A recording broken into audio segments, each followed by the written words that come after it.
వార్తావాణికి స్వాగతం. ఈ కథనాన్ని మీకు అందిస్తున్నది మణి శర్మ.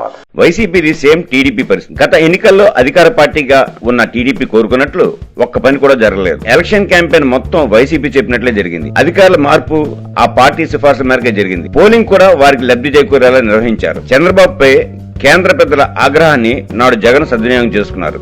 అయితే ఇప్పుడు అదే పరిస్థితి జగన్ ఎదురైంది. చివరికి ఈసీ నిర్ణయాలపై కోర్టుకు వెళ్లాల్సిన పరిస్థితి దాపురించింది. ఒక్కటంటే ఒక్కటి కూడా అనుకూలంగా లేదు. చివరకు పోలింగ్ నాడు సహకరిస్తామనుకున్న యంత్రాంగం ఎదురు తిరిగింది. ఎంతదాకా పరిస్థితి వచ్చిందంటే నిన్నటి వరకు పోలీస్ శాఖకు ఆదేశాలు ఇచ్చిన సజ్జల్ లాంటి వారిపై అదే పోలీసులు క్రిమినల్ కేసు నమోదు చేసినంత దాకా. దీంతో వైసీపీ నేతలకు మైండ్ బ్లాంక్ అవుతోంది. రేపు అనేది ఒకటి ఉంది అని గుర్తుంచుకోండి అని అధికారులకు హెచ్చరించేదాకా పరిస్థితి వచ్చింది. గత ఎన్నికల సమయంలో ఒక్క అధికారి కూడా టీడీపీ మాట వినలేదు. ఎన్ని రకాల ఇబ్బందులు పెట్టారో అంతలా పెట్టారు. ఇప్పుడు అదే అధికారులు వైసీపీకి కూడా ఎదురు తిరిగారు. కనీసం పట్టించుకున్న పాపన పోలేదు.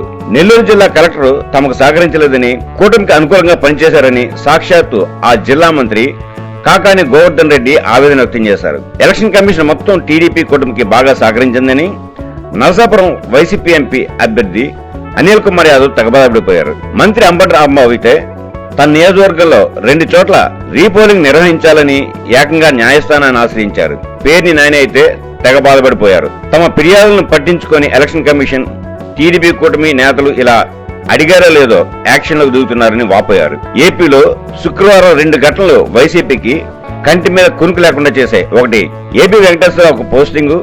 2, సజ్జల రామకృష్ణారెడ్డిపై క్రిమినల్ కేసు నమోదు. ఈ 2 పరిణామాలతో వైసీపీకి తత్వం బాధపడింది. పూర్తి స్థాయి క్లారిటీ వచ్చింది. అధికారుల మార్పు, న్యాయస్థానాల తీర్పులు చూసి మైండ్ బ్లాంక్ అవుతోంది. ఎక్కడో తేడా కొడుతోంది అన్న అనుమానాలు బలపడుతున్నాయి. కేవలం నాయకత్వం మేకపోతు గాంభీర్యాన్ని చూపిస్తోందని సగటు వైసీపీ అభిమాని ఒక నిర్ణయానికి వచ్చేశారు.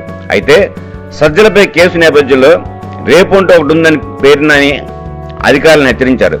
అయితే ఆయనకు తెలియదు కాదు, రేపు అనేది ఒక క్లారిటీ రావడం వల్లే అధికారుల మార్పు వచ్చిందన్న విషయం ఆయన తెలుసుకోవాల్సిన అవసరం ఉంది.